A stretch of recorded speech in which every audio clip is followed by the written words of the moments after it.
উনি মাত্র 2 কামরার একটা ভাড়া করা ফ্ল্যাটে থাকেন।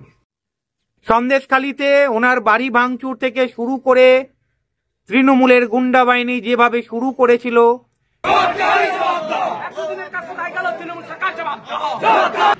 যত দিন যাচ্ছে তত কৃষক, সন্দেশখালীর খেটে খাওয়া গরিব মানুষ আস্তে আস্তে করে তারা লাল ঝান্ডায় ভিড় জমাচ্ছে।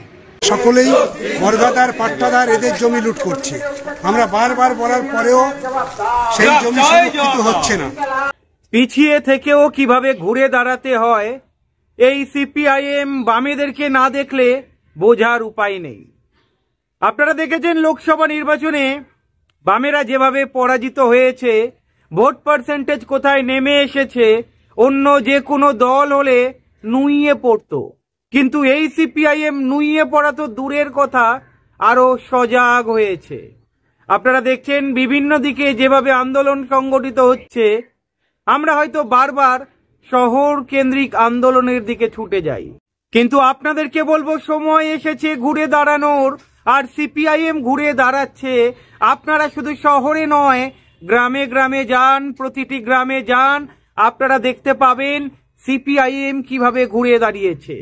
আমরা দেখছি মীনাক্ষী মুখার্জি, দীপশিতা ধর, সায়ন, প্রতিকুর, শতরূপ, এদের আন্দোলন দেখছি। কিন্তু কৃষক সভা, ক্ষেত মজুর, আপনারা জানেন যেই কৃষক সভা, ক্ষেত মজুর নুইয়ে পড়েছিল, কমরেড নিরাপদ সর্দারের হাত ধরে সেই ক্ষেত মজুর আবার জেগে উঠেছে। এবারের সিপিআইএম এর ব্রিগেড ঐতিহাসিক ব্রিগেড হতে চলেছে। এবারের ব্রিগেড ক্ষেত মজুর কৃষক সভা হাতে নিয়েছে। লড়াই জোরদার। আমরা অনেকেই বলেছিলাম গ্রামে যেতে হবে, বুথ আগলে রাখতে হবে, কিন্তু নিরাপদ সর্দার নীরবে কাজ করে চলেছেন।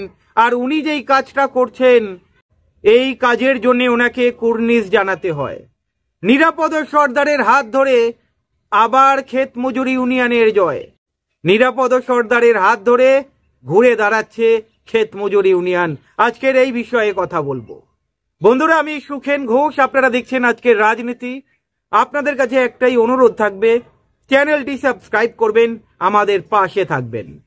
আমরা দেখেছিলাম সন্দেশখালী আন্দোলন, এবং এই সন্দেশখালী আন্দোলনের অন্যতম মুখ ছিল এই নিরাপদ সর্দার। আপনারা জানেন বিনা অপরাধে নিরাপদ সর্দারকে প্রায় 19 দিন জেলে আটকে রাখা হয়েছিল। আন্দোলনকে ধামা চাপা দেওয়ার চেষ্টা চলেছিল, কারণ নিরাপদ সর্দার মুখ খুলেছিল, তৃণমূলের পর্দা ফাঁস করেছিল। এই কারণেই বোধহয় নিরাপদ সর্দারকে জেলে ভরার কাজটা করেছিল। তারপরে দেখেছেন সিপিআইএম কিভাবে জেগে উঠেছিল, নিরাপদ সর্দারকে রেহাই দিতে বাধ্য হয়েছিল। কিন্তু নিরাপদ সর্দার ঝিমিয়ে পড়েননি, নিরাপদ সর্দার নুইয়ে পড়েননি। উনি ক্ষেত মজুর ইউনিয়নকে দারুণভাবে শক্তিশালী করছেন। আর যেই কাজটা উনি নিরন্তরভাবে করে চলেছেন, এই কাজের জন্যে নিরাপদ সর্দারকে কুর্নিশ জানাতেই হয়। সাঁওতালি ভাষা নিয়ে আন্দোলন বলুন, জমি নিয়ে আন্দোলন বলুন, আপনারা দেখেছেন বসিরহাটের প্রত্যন্ত এরিয়াগুলোতে কিভাবে লুটেরাজরা ঘুরে বেড়াচ্ছিল। নিরাপদ সর্দার যদি হস্তক্ষেপ না করতেন, আজকে আরো লুট চলতো, আরো লুট চলতো, আরো লুট চলতো। এই যে দেখলেন না নেজাড বিডিও অফিস ঘেরাও, অ্যাকচুয়ালি শাসক দলের যারা গুন্ডা বাহিনী রয়েছে ভয়ে কুঁকড়ে ছিল। বিডিও অফিস ঘেরাও নিরাপদ সর্দারের নেতৃত্বে যেভাবে হয়েছিল, নেজাডে দেখার মতো, রীতিমতো হুঙ্কার তুলেছিলেন। ক্ষেত মজুরি ইউনিয়ন যেটা ভেঙে পড়েছিল, উত্তর 24 পরগনা, বসিরহাট, নেজাড থেকে শুরু করে সন্দেশখালী বিভিন্ন এরিয়াতে নিরাপদ সর্দার যেভাবে শক্তিশালী করেছে ক্ষেত মজুরি ইউনিয়নকে, আগামী দিনে অবশ্যই ভালো ফল পাওয়া যাবে। কমরেড নিরাপদ সর্দার রাজ্যের ক্ষেত মজুর সংগঠনের সম্পাদক, এবং আপনারা জানেন উনি বিধায়ক ছিলেন, এবং একাধিকবার উনি কাউন্সিলরের পদ সামলেছেন। আপনারা জানেন উনি মাত্র 2 কামরার একটা ভাড়া করা ফ্ল্যাটে থাকেন। সন্দেশখালীতে ওনার বাড়ি ভাঙচুর থেকে শুরু করে তৃণমূলের গুন্ডা বাহিনী যেভাবে শুরু করেছিল, তাই নিরাপদ সর্দারকে একটা সঠিক প্রোটেকশন দেবার জন্য সিপিআইএম এর তরফ থেকে বলুন বা সংগঠনের তরফ থেকে বলুন 2 কামরার ফ্ল্যাট দিয়েছে, নিরাপদ সর্দার সেখানেই থাকে। সেই ফ্ল্যাটের অবস্থা দেখলে আপনারাও ভাববেন গরিবের পার্টি এমনই হয়। আপনারা যেই ঘরে বাস করেন, নিরাপদ সর্দারের ফ্ল্যাট দেখলে আপনার মনে হবে আমার বাড়ি এর থেকে ঢের গুণে ভালো।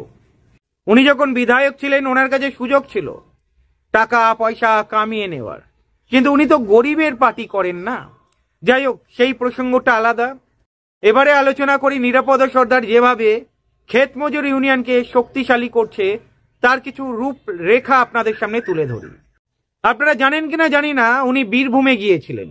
বীরভূমের প্রত্যন্ত এলাকা সাঁইথিয়া, সিউড়ি, রামপুরহাট, নলহাটি, দুবরাজপুর, মুরাই, নানুর বিভিন্ন এলাকায় ঘুরে ঘুরে যেই ক্ষেত মজুর ইউনিয়ন ভেঙে পড়েছিল সেই ক্ষেত মজুর ইউনিয়নকে শক্তিশালী করার কাজ উনি করেছেন। আজকের যদি দেখেন 2021 বা 2019-এর দিকে ক্ষেত মজুর ইউনিয়ন যেভাবে নুইয়ে পড়েছিল, 2025-এ এসে সেই ক্ষেত মজুর ইউনিয়নগুলো দেখুন। আপনারা যান বীরভূমের প্রত্যন্ত এলাকাগুলো, দুবরাজপুর, নানুর, যান বীরভূমে, আপনারা দেখুন। জানি না নিরাপদ সর্দার কি ওষুধ দিয়ে এসেছে, কিন্তু প্রতিদিন রাজ্য সরকারের বিরুদ্ধে বিভিন্ন ইস্যুতে বিভিন্ন দাবি দাবা নিয়ে ক্ষেত মজুর ইউনিয়ন রাস্তায় নামছে। নিরাপদ সর্দার যদি আত্মবিশ্বাস না জোগাতো তাহলে হয়তো আজকের বীরভূমের ক্ষেত মজুর ইউনিয়ন জেগে উঠত না।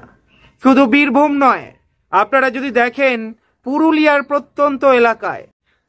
প্রত্যন্ত এলাকা বাঘমুন্ডি, ঝালদা, মানবাজার, রঘুনাথপুর, সাঁতুরি বিভিন্ন এলাকায় উনি ঘুরে ঘুরে যেই ক্ষেত মজুর ইউনিয়ন ভেঙে পড়েছিল, আজকের সেই ক্ষেত মজুর ইউনিয়নকে দেখলে সত্যি গর্ব হয়। আমি একটা সময় দেখতাম পুরুলিয়া থেকে কোনো আন্দোলন বেরোচ্ছে না, ক্ষেত মজুর ইউনিয়ন যেন নুইয়ে পড়েছে। বিলিভ করুন, প্রতিদিন প্রতিনিয়ত যেভাবে পুরুলিয়া, বাঁকুড়া, বীরভূম, বিষ্ণুপুর বিভিন্ন জায়গায় ক্ষেত মজুর ইউনিয়ন যেভাবে জেগে উঠেছে, এই কারণেই নিরাপদ সর্দারকে কুর্নিশ জানাতে হয়। নিরাপদ সর্দার যে কাজটা পেয়েছেন, ওনার কাজ উনি দারুণভাবে করে চলেছেন। এই যে ছবিগুলো আপনাদেরকে দেখাচ্ছি, এই ছবিগুলো দেখে হয়তো আপনারা বলবেন এরকম আন্দোলন তো প্রায় হয়, কিন্তু আবার বলবো এই যে ছবিগুলো দেখছেন, এই ছবিগুলোই বলে দিচ্ছে পরিবর্তন ঘটছে। এই ছবিগুলোই বলে দিচ্ছে ক্ষেত মজুর ইউনিয়ন, কৃষক সভা জেগে উঠছে নিরাপদ সর্দারের হাত ধরে। ওই এলাকাগুলোতে বাঁকুড়া, বিষ্ণুপুর, বীরভূম, পুরুলিয়া বিভিন্ন এলাকাতে যেভাবে গুন্ডারাজ চলছিল, জমি দখল, ভূমি দখল, সিন্ডিকেট রাজ গড়ে উঠেছিল, নিরাপদ সর্দারের হাত পড়াতে অনেকটা ফিকে হয়ে গিয়েছে। এখন বুঝতেই পাচ্ছেন সোশ্যাল মিডিয়ার যুগ, এই কারণেই তৃণমূলের গুন্ডা বাহিনীরা হোয়াটএভার প্রত্যন্ত গ্রামগুলোতে যেভাবে ক্যাপচার করে রেখেছিল সেটা আর করতে পারছে না। মেদিনীপুরেও একই জিনিস। যদি দেখেন এগরা, দাঁতন, কেশোয়ারি ক্ষেত মজুর ইউনিয়ন জেগে উঠেছে, নিরাপদ সর্দারকে কুর্নিশ জানাতে হয়। পশ্চিম মেদিনীপুরের ডেবরা, পিংলা, গড়বেতা ক্ষেত মজুর ইউনিয়ন এখন অনেকটাই শক্তিশালী। এর ক্রেডিট অবশ্যই নিরাপদ সর্দারকে দিতে হবে। অবশ্যই লোকাল সংগঠন তো আছে, কারণ লোকাল সংগঠন ছাড়া নিরাপদ সর্দার একা কিছু করতে পারে না। তবে উনি যেহেতু সম্পাদক রয়েছেন, উনি বারবার ছুটে গিয়েছেন, উনি যেভাবে ভেঙে পড়া ক্ষেত মজুর ইউনিয়নকে জাগিয়ে তুলেছে, এই কারণেই বলছি এটা কিন্তু সিপিআইএম এর জয়, এটা কিন্তু ক্ষেত মজুর ইউনিয়নের জয়। আগামী দিনে এর প্রভাব আপনারা দেখতে পাবেন। এই যে আপনাদেরকে বলি, এই যে ব্রিগেড হচ্ছে, ক্ষেত মজুরদের হাতে কেন ব্রিগেডের দায়িত্ব দেওয়া হলো, কৃষক সভার হাতে কেন ব্রিগেডের দায়িত্ব দেওয়া হলো, এর পেছনে নিরাপদ সর্দারের হাত অনেকটাই রয়েছে। উনি যেভাবে ক্ষেত মজুর ইউনিয়নকে শক্তিশালী করার কাজ করেছেন, এই কাজটাকে এক কথায় বাহবা জানাতে হয়। আমি আপনাদের সামনে পশ্চিম মেদিনীপুর, পুরুলিয়া, বীরভূম এই যে বিভিন্ন জায়গার চিত্র আপনাদের সামনে তুলে ধরলাম, রিসার্চ করার পরেই কিন্তু তুলে ধরলাম। তাছাড়া দক্ষিণ 24 পরগনা, উত্তর 24 পরগনা, বাঁকুড়া, আরো বিভিন্ন জায়গা রয়েছে, পশ্চিমবঙ্গের বিভিন্ন জেলায় নিরাপদ সর্দার যেভাবে সংগঠন শক্তিশালী করার কাজে মন দিয়েছে, সেই লড়াই হয়তো আপনারা দেখতে পাচ্ছেন সোশ্যাল মিডিয়াতে। এই কারণেই বলবো নিরাপদ সর্দারকে কুর্নিশ জানাতে হয়। আজকের ব্রিগেড ক্ষেত মজুরদের হাতে, কৃষক সভাদের হাতে এমনি এমনি যায়নি, যথেষ্ট ভালো কাজ করেছেন বলেই ক্ষেত মজুর কৃষক সভার হাতে আজকের ব্রিগেড আমরা দেখতে পাবো। নিরাপদ সর্দার বলছেন এটা ঐতিহাসিক ব্রিগেড হতে চলেছে। লড়াই জারি রয়েছে, লড়াই এখনো শেষ হয়নি, অনেক কাজ বাকি রয়েছে। বিধানসভা নির্বাচন হতে এখনো 1 বছর বাকি। তার মধ্যে নিরাপদ সর্দারকে আরো অনেক কাজ করতে হবে, যাতে ক্ষেত মজুর ইউনিয়নকে একটা শক্তিশালী প্ল্যাটফর্মে দাঁড় করাতে পারে। ভালো থাকবেন।